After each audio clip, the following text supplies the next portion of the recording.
All right, so England are rolling into these Ashes with probably their most hostile pace attack in decades. Now we're talking of Mark Wood, Jofra Archer, Josh Tongue, Gus Atkinson, Bryden Cars, Matthew Potts, and then there's Ben Stokes, of course. Now that's some serious heat.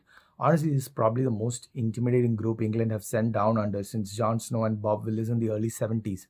And that's probably the last time they arguably bet a strong Australian side in Australia. Now, see, England don't usually win their Ashes series in Australia, they just don't.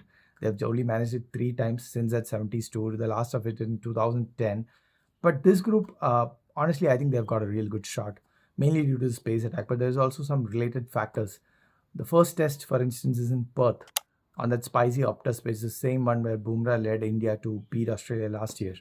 Now, England, with all their quicks fit, I think they can rattle Australia there, especially if Cummins, who's still recovering, ends up missing that first test or something. And then comes that pink ball test in Brisbane. Another one where the fast bowlers would be really interested. Sure, yeah, Australia have their own threats.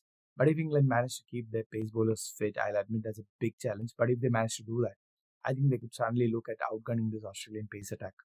Now, the fitness of this England attack, that's still a question mark. Archer, Atkinson, Carr, Stung, they've all had injuries. Mark Wood, who's the fastest bowler in the world right now, he's coming off knee surgery. And Stokes, he's still in doubt to bowl. But if, I know it's a big if they manage to stay fit, England might just have their best chance in years to push Australia in their own backyard. Now, I'm not going to sit here and predict a scoreline, but what do you think it'll be?